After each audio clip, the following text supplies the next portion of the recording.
Queridos amigos, bienvenidos una vez más a una nueva serie de estudios de la Biblia. Esta vez, este trimestre, dedicaremos tiempo para estudiar la promesa, el eterno pacto de Dios. Para ello, en este momento tenemos invitados especiales que dentro de unos instantes se los voy a presentar.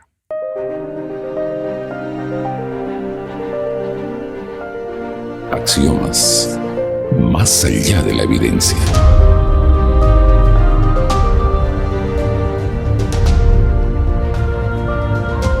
Bienvenidos queridos amigos, quienes nos escuchan a través de Radio Nuevo Tiempo, a través de las redes sociales también. Estamos muy contentos de estar con ustedes una vez más, iniciando una nueva serie de lecciones titulada Las promesas, el pacto eterno de Dios.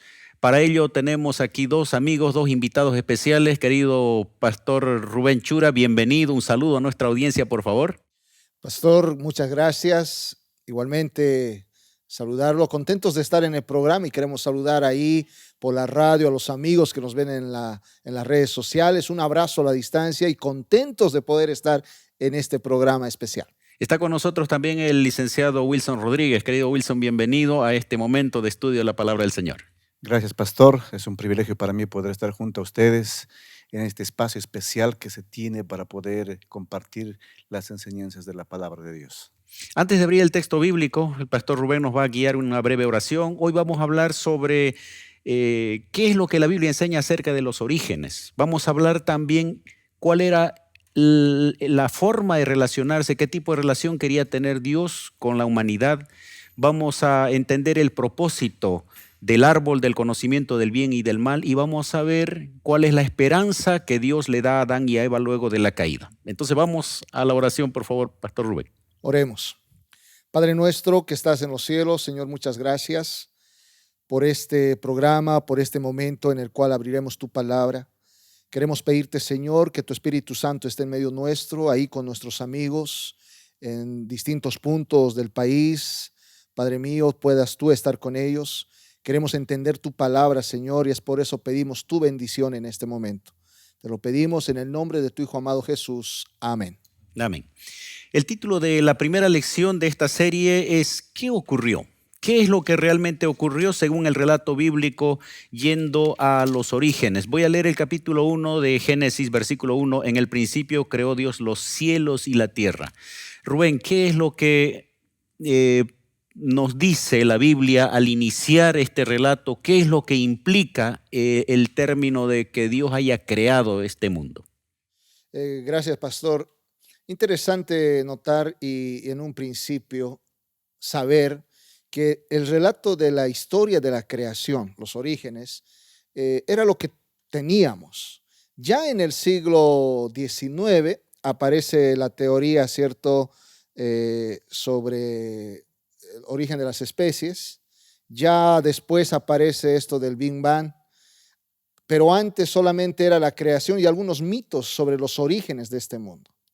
¿Qué dice la Biblia respecto a esto? Interesante que fue evolucionando algunas cosas y pensamientos sobre este aspecto.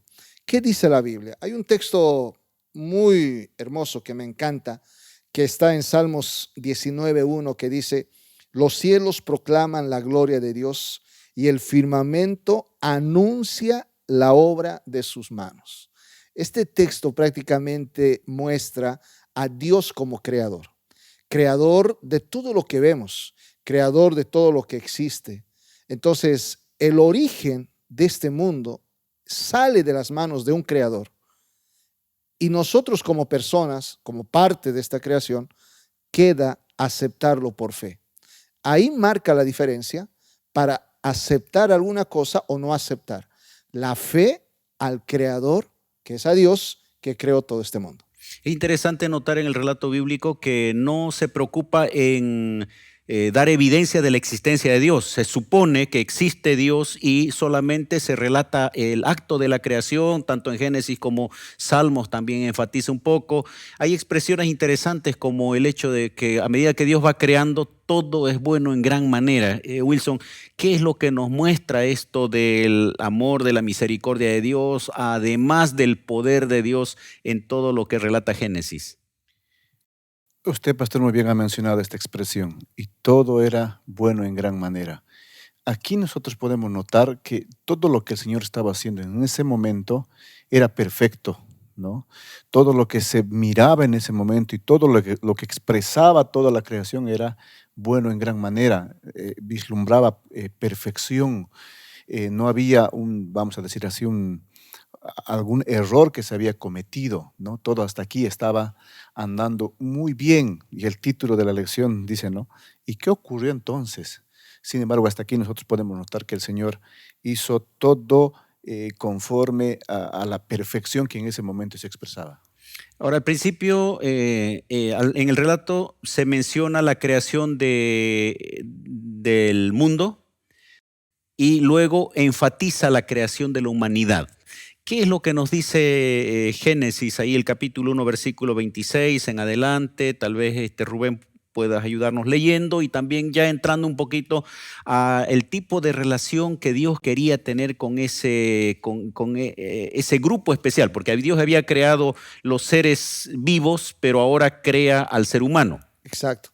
Hay una parte muy importante y quiero leer, pastor, en Génesis 1, 26 y 27 en este caso, donde dice, entonces dijo Dios, hagamos al hombre a nuestra imagen y conforme a nuestra semejanza. Eso es clave, ¿no? Y señoré en los peces del mar, en las aves de los cielos, en las bestias, en toda la tierra y en todo animal que se arrastra sobre la tierra. Y creó Dios al hombre a su imagen, a imagen de Dios lo creó, varón y hembra lo creó. Entonces, Dios tiene ahí la autoría, la creación. Interesante notar que muchos hablan de la vida o este mundo con dos libros, o cómo Dios se presenta en dos libros o en dos aspectos, que primero es su palabra, el primer punto, y el segundo punto es lo que vemos, la creación. Pero interesante que en Génesis 26, 27 toca que el hombre es imagen y semejanza de Dios. Bueno, en gran manera. Ahora, interesante notar que Dios tiene un plan desde la creación para el ser humano. Ahora, ¿qué implica esa imagen y semejanza, Wilson? ¿Qué podemos percibir del contenido bíblico, ese término imagen y semejanza? He estado pensando bastante, pastor, en ese contexto, en esas dos palabras, imagen y semejanza. Esto da a entender que nosotros como seres humanos tenemos algo semejante a ese creador, ¿no? A ese Dios. Significa que si Dios es amor, nosotros también podemos reflejar ese amor.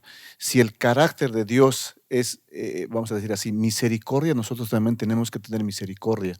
Entonces, de alguna forma, cuando Dios crea al hombre, crea a imagen, semejanza de Él mismo. Entonces, nosotros expresamos algunos atributos, algunas características que Dios tiene en nuestra propia humanidad, pese a que ahora, obviamente, entró el pecado, pero de alguna forma tenemos esa forma también de expresar o manifestar este tipo de atributos. O deberíamos expresar, ¿no?, esa semejanza. Ahora, creo que leyendo la Biblia encontramos que hay evidencias de que aún aspectos físicos, cuando Dios crea a Adán y a Eva, esa perfección mostraba de que estaba reflejando algo del Creador. Inclusive si leemos la Biblia vamos a encontrar no solamente, yo creo, descripciones antropomórficas de Dios, sino que Dios habla de que Él mira, escucha, tiene oídos, camina, sus brazos, o sea, formas que luego uno lo ve en el ser humano. Dios lo creó, claro que el pecado realizó su efecto negativo, ¿no?, en el ser humano, pero aspecto físico, moral, espiritual, era el plan de Dios de que reflejemos la imagen de Dios. Exacto, físico, mental y espiritual es clave, pero a veces uno cuando habla de hombre, de pronto va solamente a varón, ¿no? Pero interesante que se está hablando aquí también de las damas. O sea, La humanidad. la humanidad, ¿no? Entonces, porque Eva fue creada por Dios, obviamente la Biblia dice, ahí saca una costilla, ¿cierto? Pero ambos son, nadie es inferior ni superior al otro, porque tanto el varón como la mujer somos a imagen y semejanza de Dios. Interesante, cerrando este bloque, voy a leer una frase de una escritora, Elena de White, en Patriarcas y Profetas, dice: Eva fue creada de la costilla, tomada del costado de Adán, para significar que ella no debía dominarlo como cabeza, ni tampoco debía ser humillada y hollada bajo sus pies como un ser inferior, sino que más bien debería estar al lado como su igual para ser amada y protegida. Interesante inclusive la manera como se crea a la mujer, para dar la idea de que hay una igualdad en el aspecto de condición delante de Dios, y cuán importante es entender ese aspecto, ¿no? Que la Biblia ya lo presenta cuando vivimos un ambiente luchando, buscando reivindicar algunas cualidades o algunos derechos a veces de la mujer. Queridos amigos, vamos a una pausa. Continuaremos en unos instantes hablando sobre el propósito del árbol del conocimiento del bien y del mal, que es parte de la historia bíblica también, y luego cuál es la esperanza que Dios le dio a la primera pareja después de la caída. Ya retornamos con Axiomas.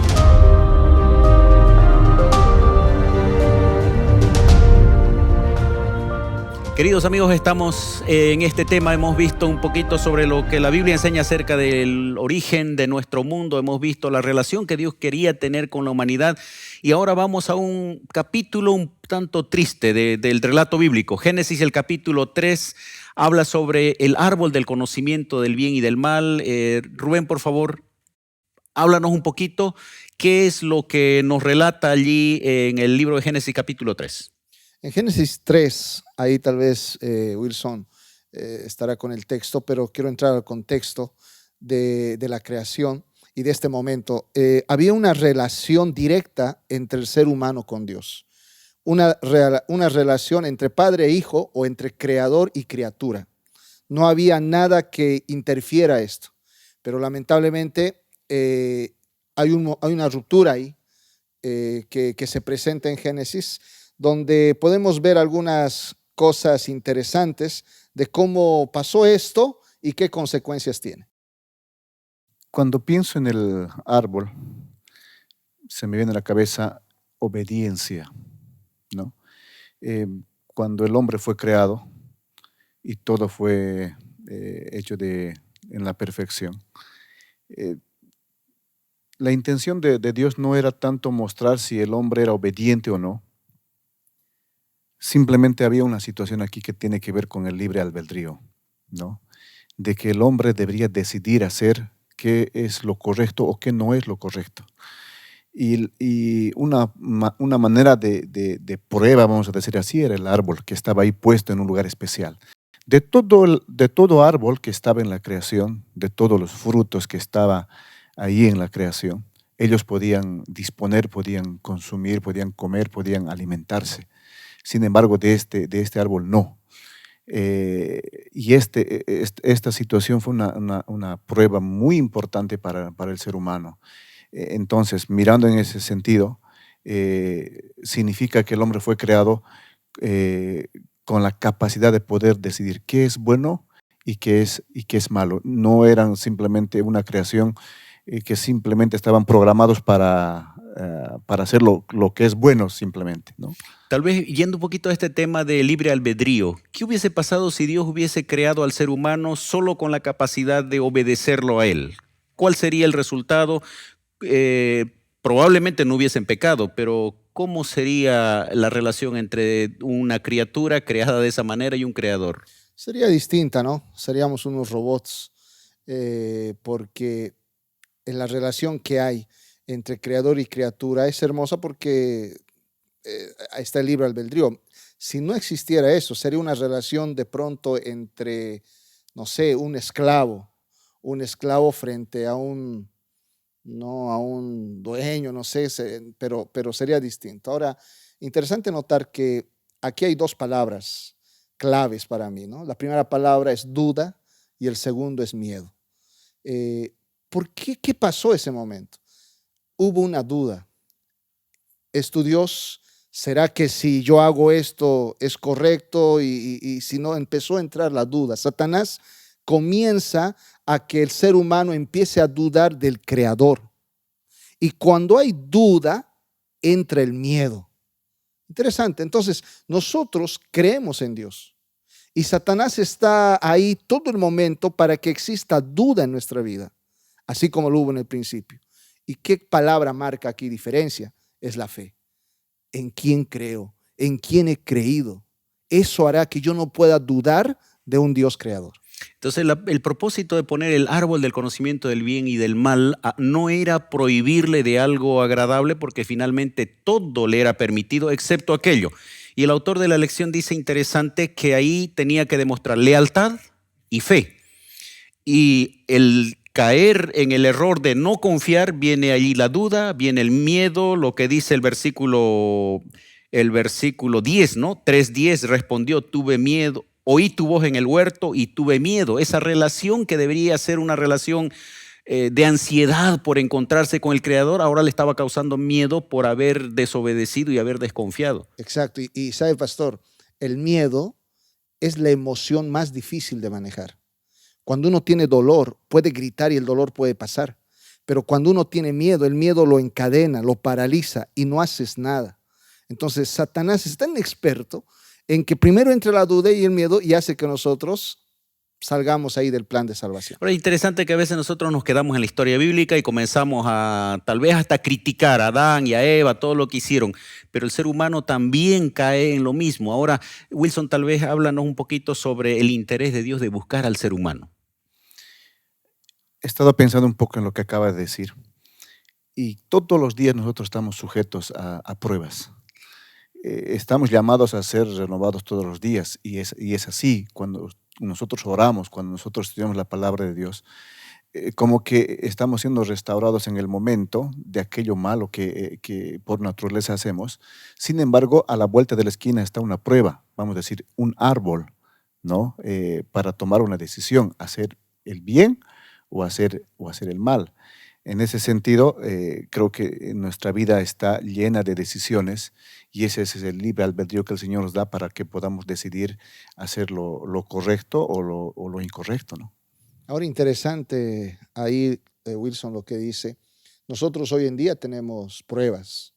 ¿Sabe? Jesús tuvo la misma prueba. Cuando Jesús fue llevado a un lugar donde Satanás le aparece y le dice, después del ayuno de Jesús, convierte estas piedras en pan, en comida. La tentación no fue el hambre. La tentación fue que Satanás quería que Jesús dude. Si eres hijo de Dios, a ver, haz esto. ¿Eres hijo de Dios? ¿Has sido creado por Dios?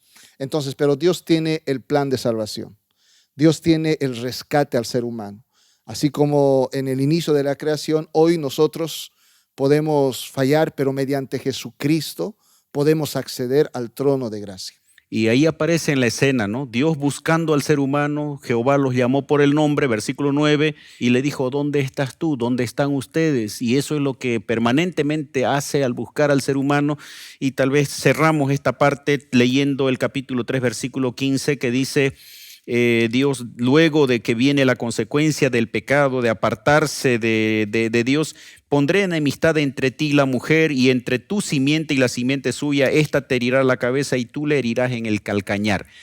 ¿Qué implica este elemento importante de que Dios le dé una promesa, Wilson? ¿Cómo es Dios? Él creó al ser humano, estuvo en un ambiente perfecto.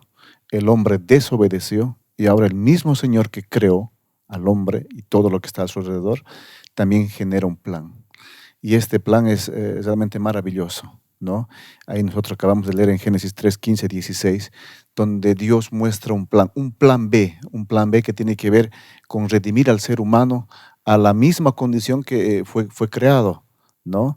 ¿De qué se trataba este plan? Simplemente en que el Señor mismo iba a colocar a su propio Hijo para que Él pueda morir por el ser humano que se había equivocado y había fallado en el momento. Apocalipsis dice que ese plan estaba ya realizado, pensado antes de la fundación del mundo. Queridos amigos, vamos a una pausa final y volvemos para las conclusiones. Ya retornamos con Axiomas.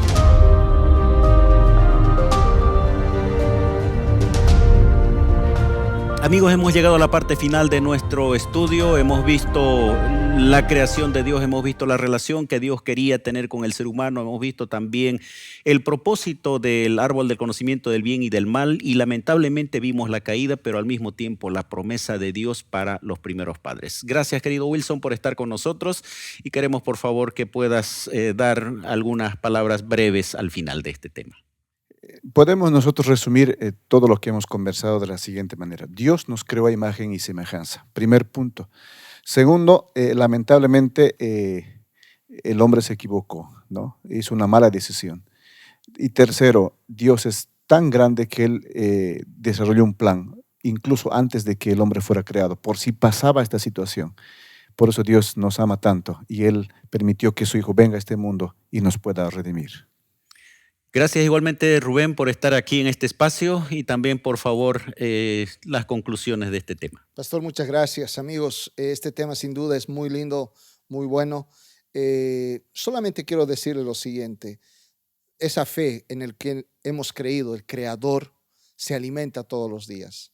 Que cada mañana podamos buscar a Dios, que lo primero y lo último que hagamos sea buscar a Dios y reconocer a Dios como nuestro Creador y nuestro Redentor. Queridos amigos, ¿qué ocurrió? Decía nuestro tema. Ocurrió que Dios creó este mundo perfecto. Ocurrió que el pecado entró a este mundo perfecto y destruyó nuestra relación entre la criatura y el Dios creador. Ocurrió que Dios lo tenía también planificado de buscar a sus hijos.